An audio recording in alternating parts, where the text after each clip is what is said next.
Hi, everyone. Welcome to Time to Thrive Live, your go-to for helping you through redundancy and beyond. Today, we're going to talk about a topic that I know many of us have probably faced, but few of us want to talk about out loud, which is job rejection letters. Don't we all know the sting of a job rejection letter? It feels like a punch in the gut. But today I want to share with you some strategies about how to change the sting to a stepping stone to new opportunity. So stay with me for about 10 minutes where I'm going to talk about turning rejection into redirection, how to bounce back from job application letters. And I'm going to talk about it from three different areas. Firstly, emotional intelligence. Secondly, how to leverage constructive feedback. And thirdly, how to take strategic next steps. So let's dive in. Firstly, let's talk about emotional resilience. It's completely fine to feel gutted and disappointed about receiving a rejection letter. Your feelings are completely valid. But what's really crucial is how you manage those emotions constructively so they don't hold you back. So I've got a couple of tips here to help you with that. Firstly, acknowledge your feelings.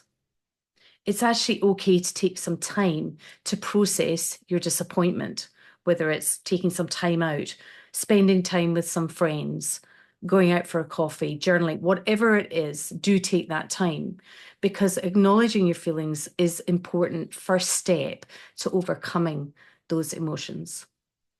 Secondly, shift your mindset. Rewrite some of the stories you're telling yourself about the rejection letter. And many stories that we tell ourselves are often based on feelings, not facts. So I want to suggest a technique which I call fact over feeling.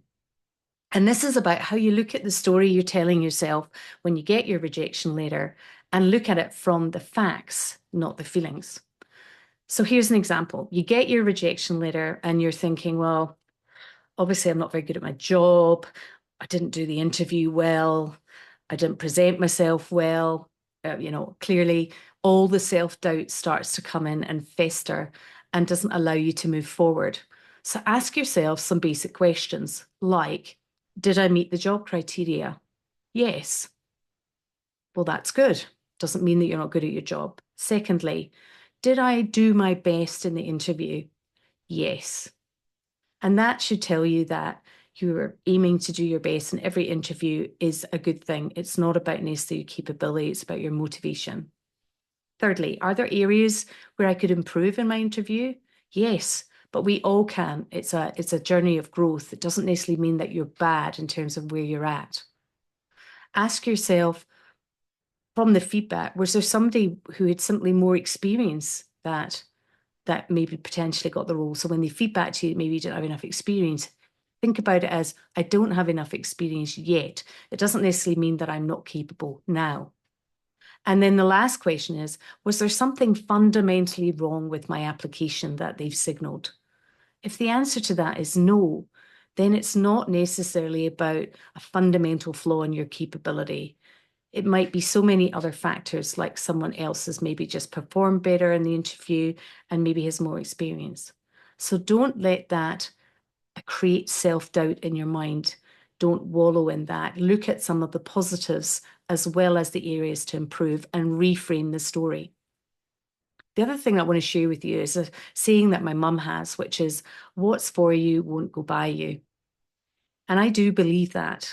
I've often believed that in my 26 years of my career. Often I've been rejected for one thing, and then the next thing that come along is actually better. So look at the rejection as something that brings you one step closer to the job that you truly want.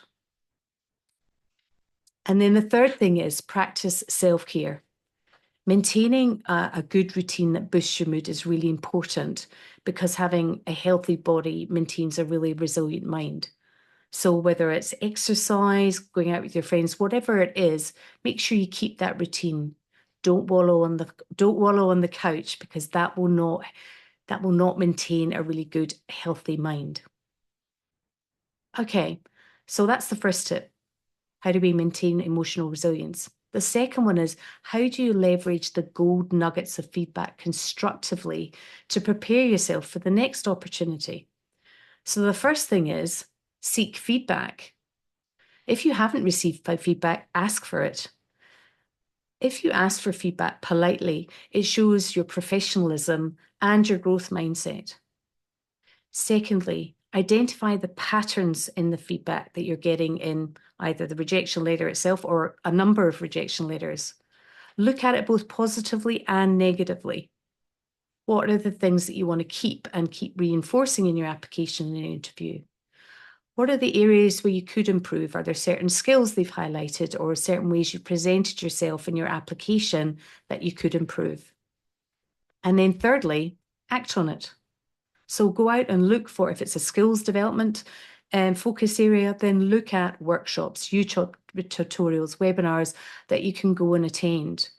Every bit of new knowledge helps you improve your application and increases your value in the eyes of any potential employer. Okay, so we've looked at emotional resilience and we've looked at how do you leverage feedback constructively to get those gold nuggets to prepare yourself for a new opportunity. The last area is strategic next steps. So how do you refine your job search to better prepare for your next opportunity? The first thing is, now that you looked at possible areas where you can improve either your application or your interview, then update your CV and your LinkedIn profile to reflect and reinforce those positive areas and also the new skills that you've acquired that might be more appropriate or relevant to that next job application. Secondly, network proactively. We all know sometimes it's not what you know, but who you know. And also, sometimes job opportunities are not always formally advertised. They can be created from a conversation. So go out to professional events, go to webinars, and connect with other people to see if you can identify new opportunities. Thirdly, prepare for the next interview. Practice. Practice and fine-tune your answers so that it boosts your confidence and presents you at your best.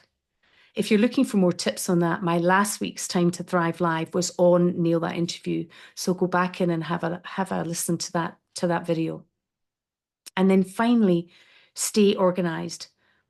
Create a job application tracker, and in it you put who you've applied for, when you're going to follow up, and what are the key themes of the feedback, both positive and negative, that you can see.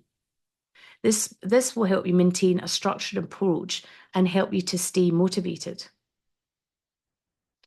Look, rejection is never easy, but now you've got some strategies that can turn that sting into more of a stepping stone into the next opportunity. Keep yourself emotionally resilient. Make sure you look and seek and look at that feedback constructively. And take strategic steps to better prepare yourself for the next opportunity. So thanks for tuning into this week's Time to Thrive Live. Next week, I'm going to talk about how to build your personal brand to stand out in the job market.